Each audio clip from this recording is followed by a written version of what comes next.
This week in WestfordCAT News, we speak with Kevin Lacoste, the Robinson School principal who was severely injured on July 21st.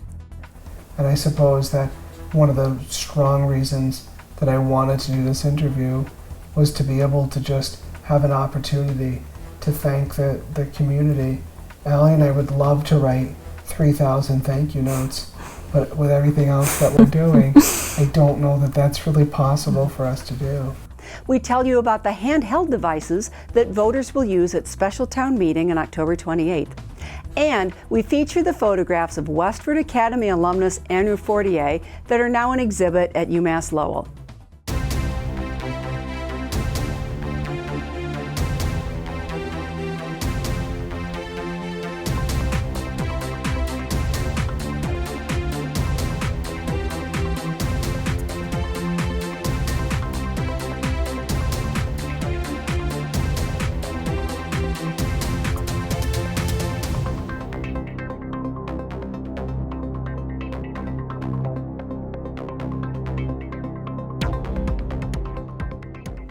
I'm Nancy Burns, a WestfordCAT board member.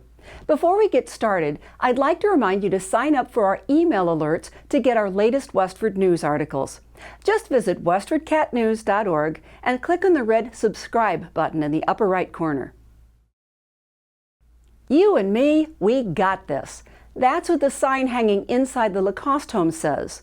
Kevin Lacoste returned home last weekend after several weeks in the hospital for a severe spinal cord injury. Allie Lacoste, Kevin's wife, has been updating the community on Facebook about Kevin's health challenges. She welcomed WestfordCAT into their home on October 22nd to speak with him. Here's production coordinator Patty Stocker with more. It was horrifying news that moved the town.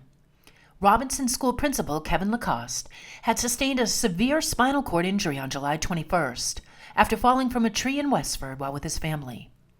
The accident left him with no movement from his shoulders down, requiring an unknown amount of physical and occupational therapy, as well as have him return to a home that was not wheelchair accessible. The community jumped into action, organizing fundraisers to help defray the mounting costs. Westford resident Nancy Cook, with prompting from her 9-year-old grandson Jake, a former student at the Robinson School, spearheaded a fundraising campaign to renovate the split-level Lacoste family home into one that had a single wheelchair-accessible level. Things snowballed from there, with members of the community donating time, supplies, materials, expertise, funds, and more to completely transform the home into not just an accessible space, but one that took into account many of the family's new needs that they couldn't fathom. Now back in their newly renovated home after almost 3 months of hospitalization and therapy, Kevin and his wife Allie spoke with WestfordCAT on October 22nd. Kevin reflects on the day of the accident, talks of his prognosis and recovery, reveals what living with a severe spinal cord injury entails, and messages those in the community that came together to help during this trying time. We, for those that don't know, just moved in January. So we have been excited to live in a neighborhood where we can just walk as a family and just be active. And so after dinner one evening, we said, all right, let's go for the walk. And I decided to try to be a silly dad, and I said, I'm going to hide up in the tree and just see if the kids even notice. I was not very high up on the tree. They came out, they saw me immediately. But I reached up for the next limb, which was just a little bit higher than I could reach. And as I pulled myself up, I slipped and fell down and landed on another limb, which I believe was the cause of my injury. The kids have been incredibly resilient.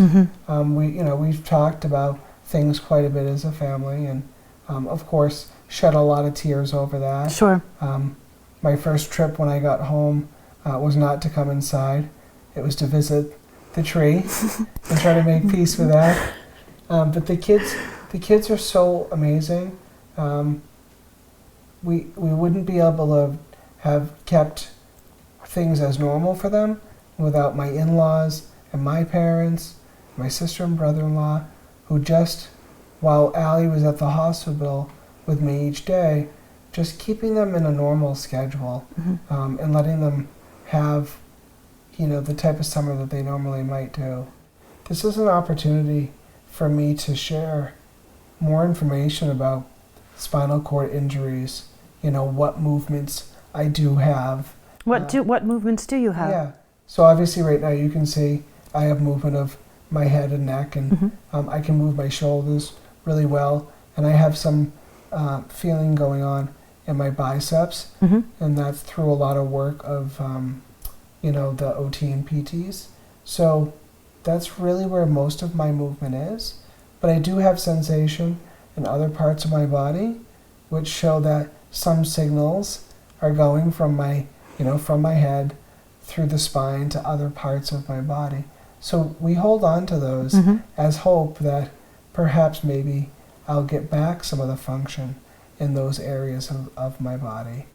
The doctors won't tell us too much. And the reason for that is because my injury is considered incomplete. And so what that entails is the fact that there could be signals that could then reach my other parts of my body to help me be able to have functions in my hands or perhaps my legs. So that's both good and bad, right? Right. We have hope that with a lot of hard work and the support of OTs and PTs and whatnot, that will begin to get more function in my body. But it's, they don't say if you work hard for 6 months, you'll be able to move your hands. If that were the case, I'd be moving my hands in 6 months. What is it that you think people who have not been through something like this, someone that they know with a spinal cord injury or a tragic accident like this, what is it that you want people to know that people don't know, perhaps? Yeah, it's a really great question. For me, it's the realization throughout an entire day that I really can't do much at all. So I'm someone that really likes to keep busy and really help out around the house, and I loved to cook. And that was that was pretty much my favorite thing to do outside of some of the other activities, just to be able to help with the family and whatnot.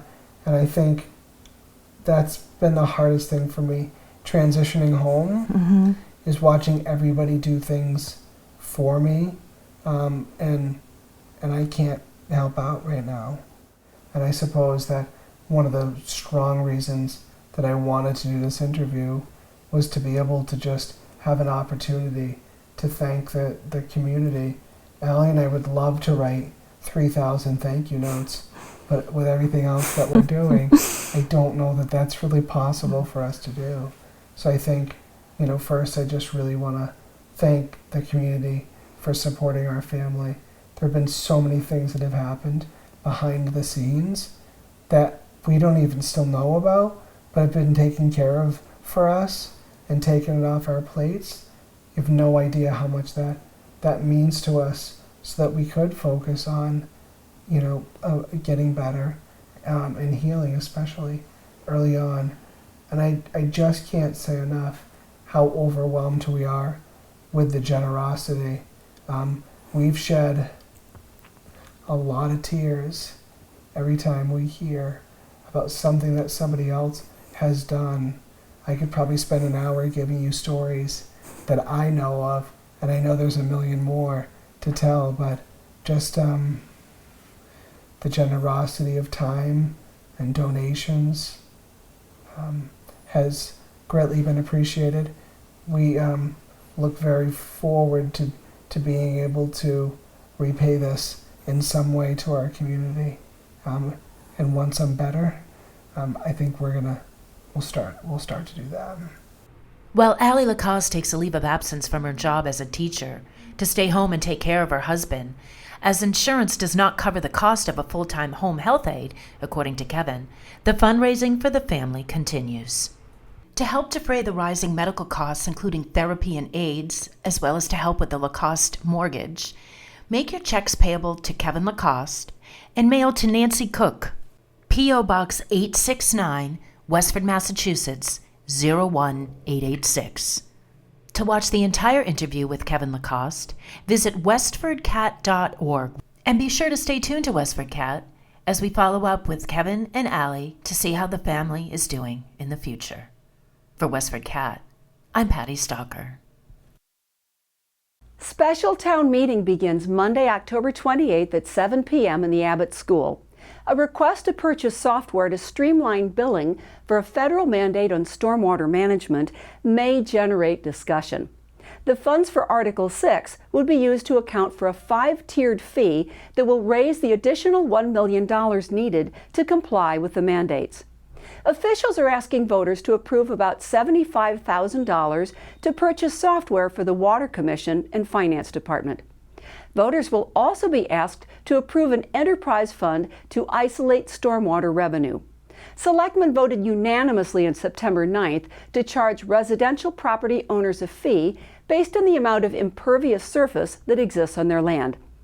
Nonprofit organizations will not be charged until July 1st, 2021. Commercial properties will be assessed by the number of equivalent residential units in their parcel, according to Finance Director Dan O'Donnell. For a detailed example, visit WestfordCatNews.org. In all, voters will act upon 13 articles. WestfordCAT will live stream the meeting and will also make it available on demand at WestfordCat.org.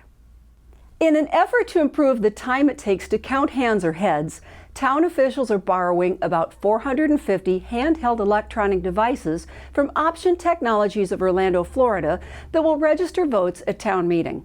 CEO Mark Feit said the loan will help voters and town officials decide whether to use them permanently. Feit said the devices are secure. Town moderator Susan Spooler said she supports the idea after visiting other towns which are using the devices. This is our brand new demonstration model electronic voting device, and I'm going to explain it to you. As you can see, our new device is secure, anonymous, fast, easy, and saves time. And as you can see, it spells out the word safe. This is the yes button. This is the no button. The keypad uses two-way radio communications. It's all encrypted. The display provides confirmation that each response has been received. Need to leave the gymnasium? You must pass in your voting device. You'll get another one upon your return. If there's nothing on your screen, just press any button to wake the device up. On the screen when you're at town meeting, you'll see the signal strength, a flashing R, which means that it's receiving and communicating with the voting tally, and the OK means your vote is accepted. Press the wrong button, only the last button you press is counted. In all, said Spooler, 39 Massachusetts communities are using handheld devices. At the October 21st meeting, Courtney Moran, Director of Pupil Services, updated the school committee on student support services. Here's Moran. So under Every Student Succeeds Act, there have been a couple very high quality and powerful moves on the part of both state and federal government to protect some of our most vulnerable students. And these are the students that are in foster care placement and or find themselves on hard times because of being homeless with their family. And some people think that doesn't happen in Westford. It does. We had 7 students in the foster care system last year and 11 students that fell under the McKinney-Vento Homeless Education Act last year.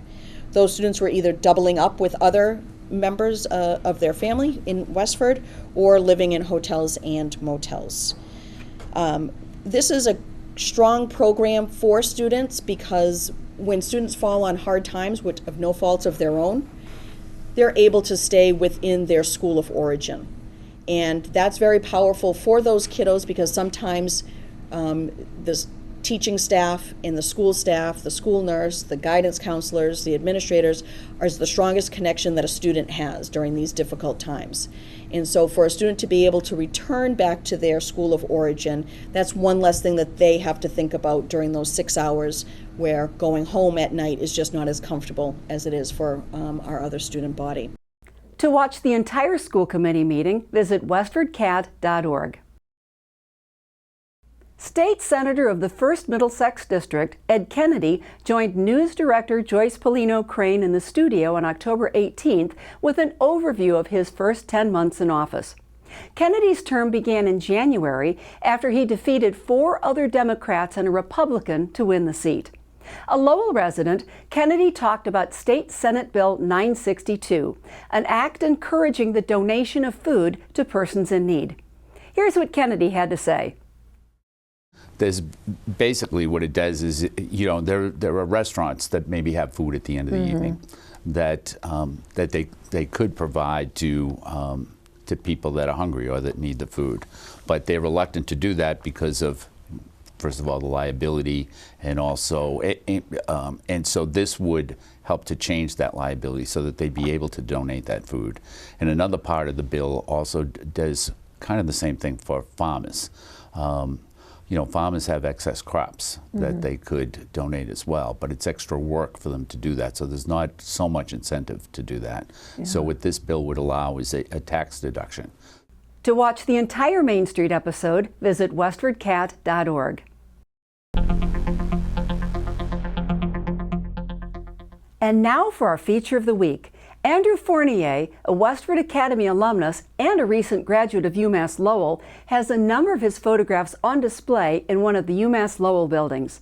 Fournier, who has a bachelor's degree in fine arts, was chosen out of several student art portfolios to make a photo exhibit for the newly built Policino Tong Business Center on the North Campus. Fournier works with light by keeping his camera's aperture open in the dark. As he moves with a bright light in his hand, he captures the light in his photograph. To read an article about Fournier, visit WestfordCatNews.org.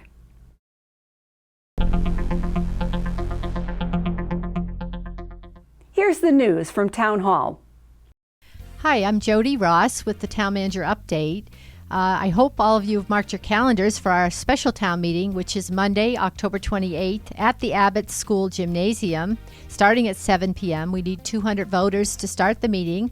We are doing electronic voting this year, so that will be exciting and something new. So we hope to see you there. A couple of items that will be happening. We have 13 articles on the warrant, and I'm just going to talk about a couple of them. So one is capital, and we actually have some recommendations from the Town and School Safety Task Force that has been working for about a year looking at our schools and our town buildings and procedures and how we can improve the safety. We're seeking sum of funds to buy a new software or upgrade our Munis software to better bill for water and to bill for stormwater. It will make the staff time much less in billing for that. And then secondly, we are asking the town meeting to approve an enterprise fund, which basically means any funds that come in for stormwater get deposited into the enterprise fund and can only be spent on stormwater expenses. So those two items for stormwater are up, and an article that allows seniors that are low income to defer their fee, which the selectmen have voted recently to establish. And much more on that is available on our website and at WCAT, where there's different programs you can view. We're looking to create a revolving account for the farmers markets so that we can actually use the funds that came in from the vendors to help with the grass and the maintenance of the common there. So hopefully we'll get that. So another article that we have, Article 10, is community preservation funds, and Choice, which is Chelmsford Housing Office, has proposed that we construct the Helena Crocker Affordable Housing Residence in Westford. They're actually supposed to be located on Littleton Road to the left of Neshoba Pizza. And it's an exciting project that they will be making a presentation at town meeting for your support. Westford Valley Marketplace has a citizen petition to add 2 restaurant alcohol licenses. They'd like to bring in 2 new restaurants, and they need an alcohol license to attract the ones that they'd like. That's a citizen petition. The selectmen have a charter language proposal to change their name to Select Board from Board of Selectmen, and also to put more inclusive language in the charter. One last article I'd like to mention is the cemetery commissioners have worked very hard with staff over the last 15 months, and they've come up with new rules and regulations they'd like the town meeting to adopt. And that includes green burial, which is very interesting, and I hope you come to town meeting to hear about it. So thank you very much, and I will see you at town meeting.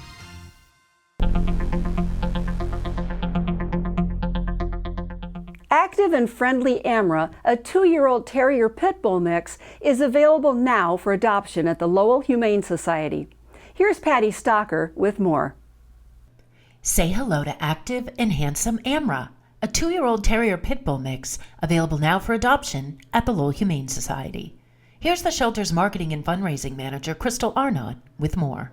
Hi, so this is Amra. Amra is a 2-year-old pit bull mix. He's a very active boy who came to the shelter with his mom, and he is a really nice, sweet dog. He's a young boy, so he's very active, very playful. We often call him the kangaroo because he jumps so high. He really enjoys playing with other active, playful dogs, and he could go to a home to a cat that has a lot of dog experience. He would also do well with older children who have dog experience as well. If you think you'd like to provide Amra with his forever home, or would like more information on donating to or volunteering at the Lowell Humane Society, visit them Tuesday through Sunday at 951 Broadway Street in Lowell. Call 978-452-7781 or visit lowellhumanesociety.org. You can also find them on Facebook. For WestfordCAT, I'm Patty Stocker. Thanks. Okay, come back. Sit. You sit. Paw again. Good boy. Can you lay down? Oh, good boy. You're so smart. You know all the things.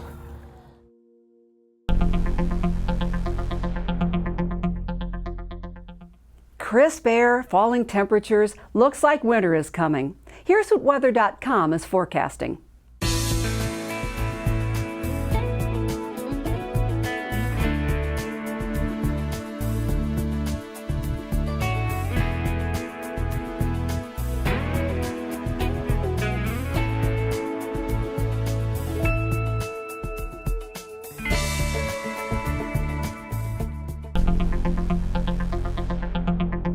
Hi, I'm Betsy Alvarez, a WestfordCAT board member, with suggestions for things to do around town.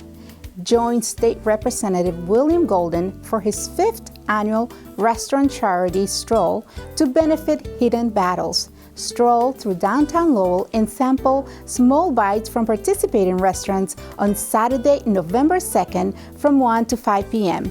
Check-in begins at 1 p.m. at the Olympia Zorba Room. Tickets are $20 in advance and $25 at the door. For more information, visit their Eventbrite page. The Westford Business Association is holding its 6th annual meeting at the Westford Regency Inn and Conference Center on November 14. A new board of directors will be elected. Key speaker is Peter Milano, a regional director for the Mass Office of Business Development. For more information, visit westfordbusinessassociation.com. The Jazz Punishers are playing at the Parish Center for the Arts on Sunday, November 3rd from 3 to 5 p.m. The cover charge is $5 per person for the benefit of the PCA. For more information, visit jazzpunishers.com.